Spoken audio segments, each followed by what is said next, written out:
the book of Luke, and he said, "But finally he said to himself, I don't fear God or care about people, but this woman is driving me crazy. I'm going to see that she gets justice because she is wearing me out with her constant requests." Let's take a lesson from that persistent widow. Even if your administration doesn't think it's the right thing to do, we know it is. And that's all that matters.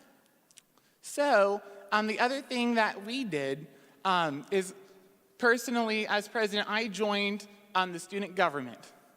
And some of you are like, well, that seems like something I couldn't do. I'm not a government major. Neither am I. I'm a business major who's planning on becoming a minister. I didn't know the first thing about student government. And there were some hiccups along the way and mistakes, with how things were introduced. But it's really an easy process. For Liberty, you just apply online and you show up to the meetings. Anyone can write a bill. And you basically it's really formal, like be it resolved that we're not going to kick pregnant students out of the dorms. Not really a crazy idea, if you ask me. And so throughout this process, what we realized was when the girls were not allowed to be in the dorms, that was breaking Title IX. And the way I found that out was I went to pregnantoncampus.com? Org. Pregnantoncampus.org. It's a great one. You can see all the laws.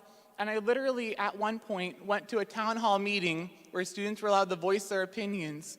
And I just read what Title IX said and what our letter from the Department of Education said. And I said, how is this not a violation of the law? And they could not answer my question very well. And then 2 weeks later, the policy was changed. So sometimes you just got to put the fear of God in them and hope they do the right thing.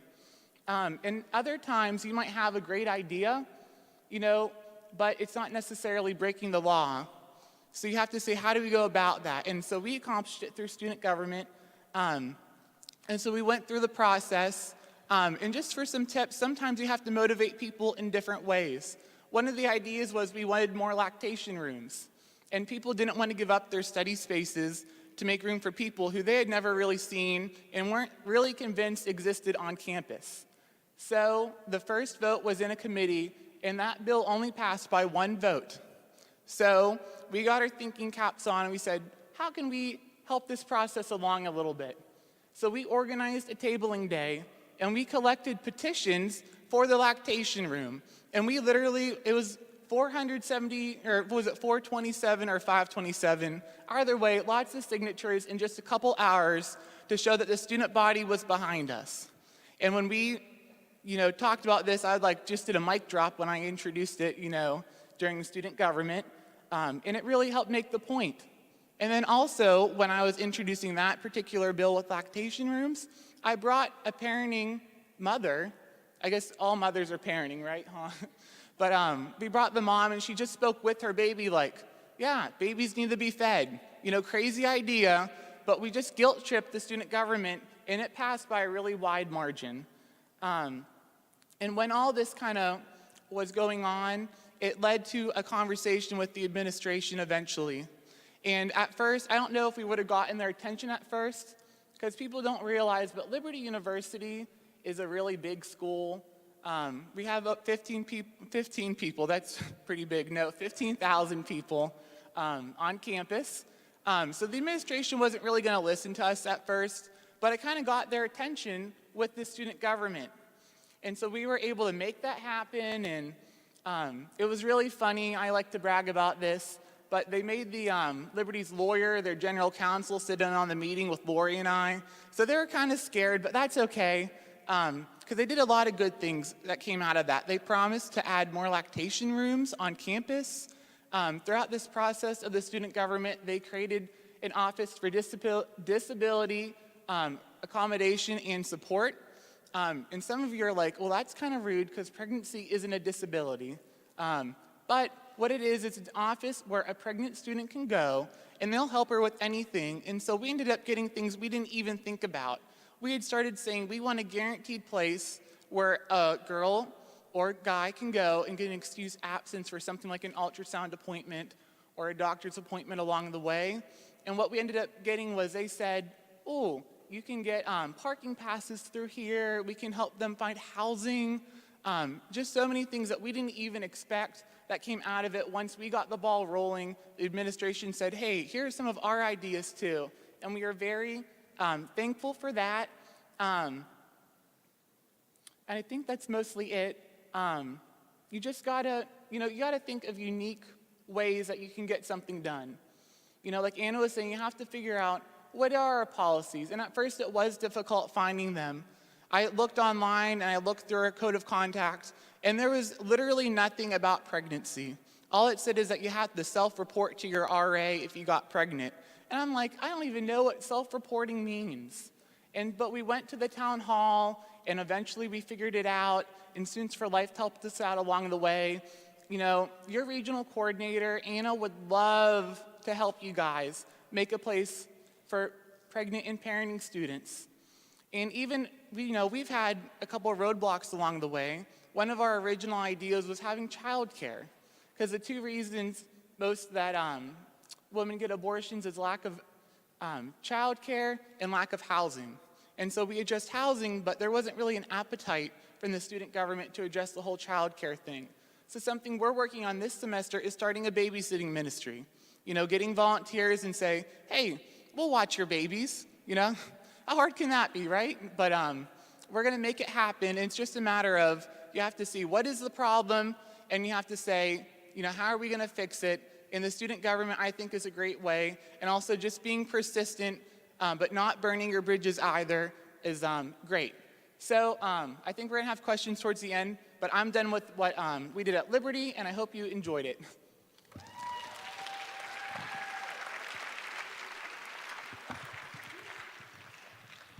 Hello. Okay, so I want us all to picture this. It's a sunny, hot, sweaty day. It's about 85 degrees out, and you just walked about 15 minutes to class. You got on a backpack that weighs about 50 pounds, and you're just trucking through, and you look at the time, and it says 30 seconds till your class. And you step in the building, and you see there's 3 flights of stairs in front of you. But this is the least of your worries. You are 8 months pregnant. I see a lot of things that are wrong with this. There's a student that was late because she experienced morning sickness, something that she could have not prevented. I also see that schools all across campus and countries are not accommodating for their pregnant students and parenting students. And this is students across campuses that are pregnant and are trucking to get to class, and they don't have access to parking close by, and that's wrong.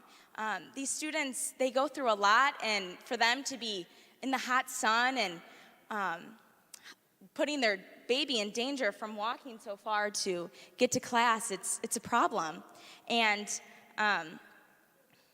I am here from Ball State University, and we actually incorporated a parking pass for our students. So I want you all, well, hello, I'm Julia Weiss, and last year I joined the Students for Life at Ball State, and I was a freshman then, and now I am a sophomore, and I am the president at Ball State University Students for Life. And I'm standing here today, right now as a sophomore, and many of you may be out there thinking, yeah, I'm just a sophomore, I'm just a freshman, I can't get up and change a school policy, but here I am as a sophomore, and I never thought I would be a part of a student group that changed the policy for pregnant and parenting students. So Students for Life resulted in changing a policy and incorporating parking passes for expectant mothers. And there we are. And this is another picture of our group. And it was hard, but I want you to take a few things away. What we did was we had a desire to make a change, and that is something that is so important, is you need to have that desire to make a change for the pregnant and parenting students of your school.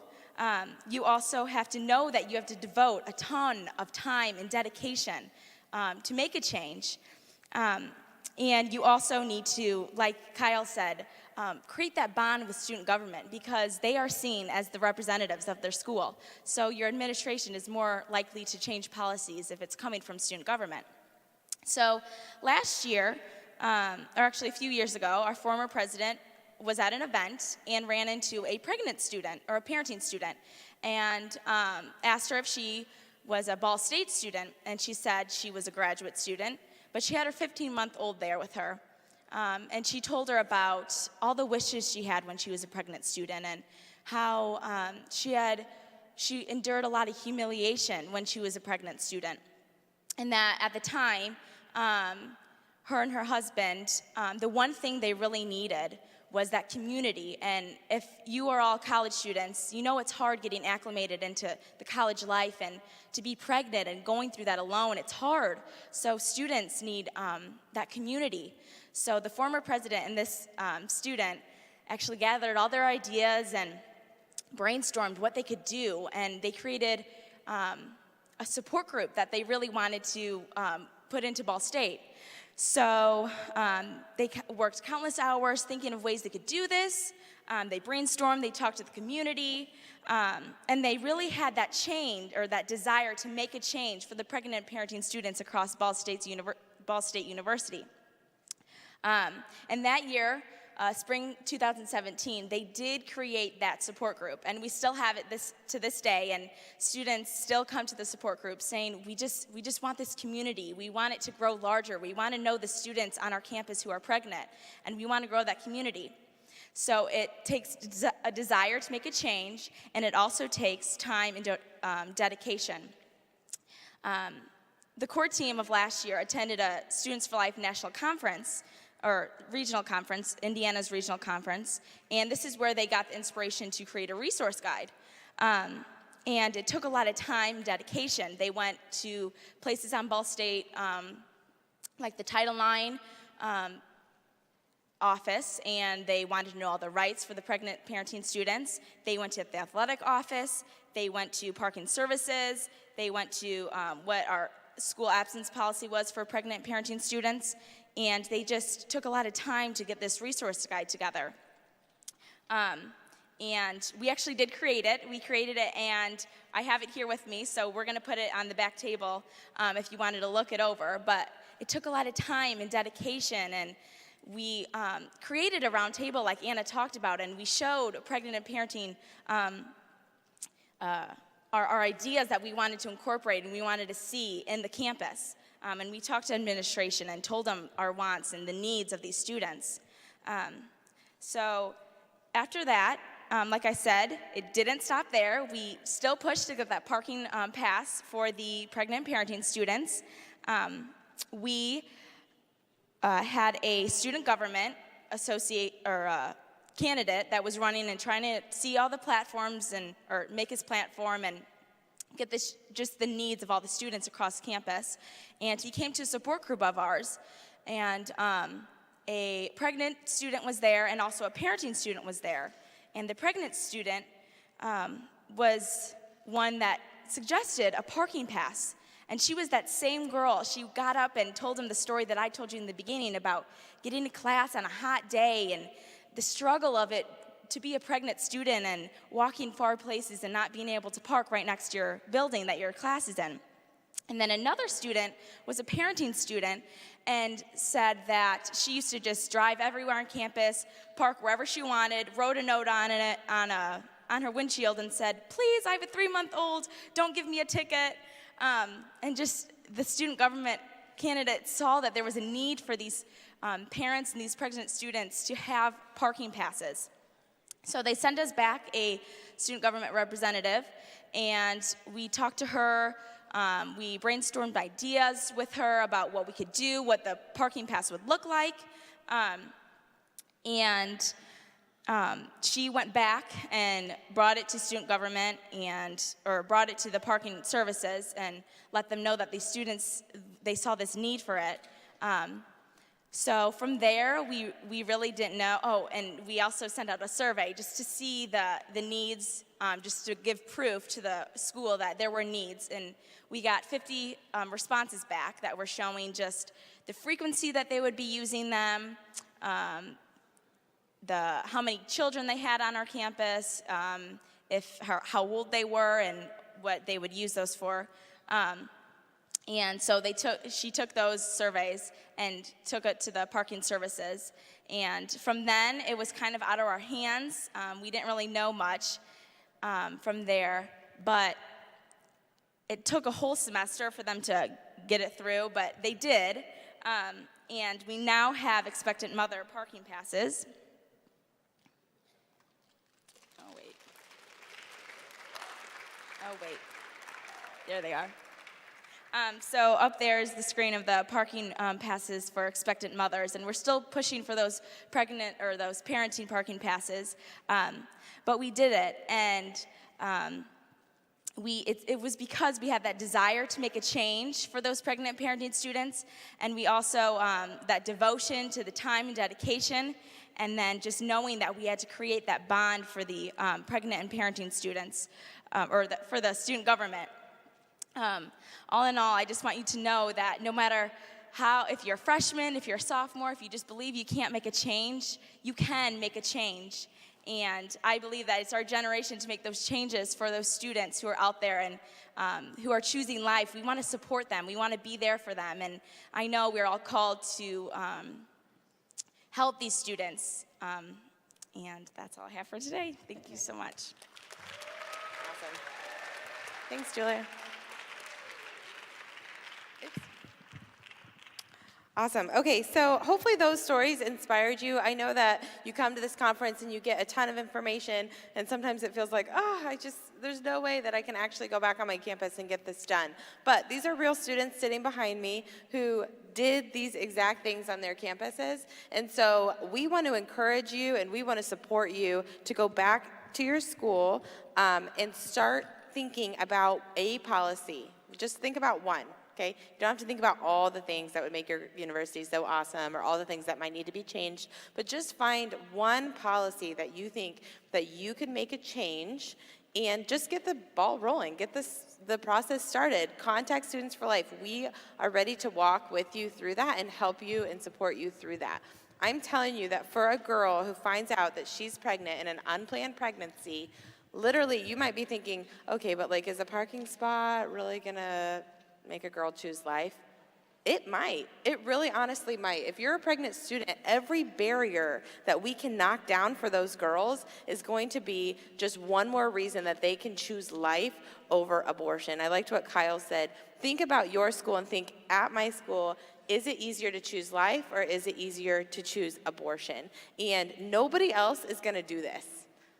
So you guys are here because you've been called to this. You have a passion that not everybody at your school has. You have a unique passion to protect children in the womb and to help women who are facing unplanned pregnancies. And this is a very practical way that you can go back to your school and you can enact what you've learned. You can put into place what you have learned at this conference. Find a policy. Contact your regional coordinator. Say, hey, I found a policy I want to work on. Help me work on it. And they will help you work on it. So we have a little bit of time for questions. If anybody has any questions, there's this lovely, kind of intimidating mic, but don't be intimidated. You can step up and ask a question for any of us.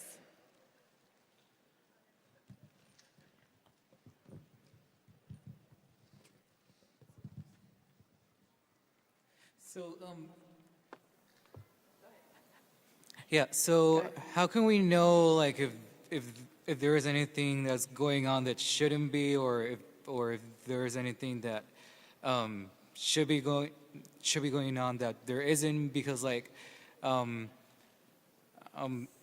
there women being kicked out of my university dorms? I don't know. I don't live in a dorm. So how can we know these things?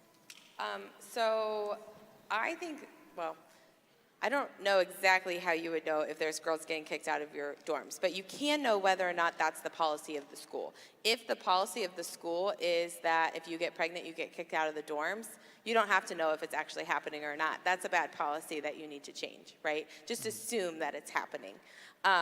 Also, if you can befriend pregnant and or parenting students on your school, they're gonna have a lot of information. They talk to each other, they know the struggle, so that's gonna give you a really good idea of what your school is doing well at and what your school can work on. They are ready, like, you know, I had a girl that said, man, if I had a rolly backpack, that would be awesome. That's not a policy change, but I'm like, oh man, I never even would have thought of a rolly backpack. That makes a lot of sense. So talk to them and they're gonna say, oh yeah, well, I know of a pregnant student who got kicked out. But first look at your policies, because if the policy is in place and it's a bad policy, just change it. Or just advocate for a change whether or not you know that it's happening. Is that helpful? Yeah. Okay. Oh, yeah, Kyle has a follow-up. I know for Liberty personally, what happened was after we had changed the policy, people kind of came out of the woodwork.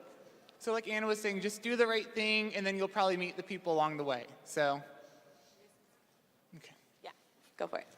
I had a question. I'm going to be trying to start a pregnant and parenting support group on my campus actually this semester.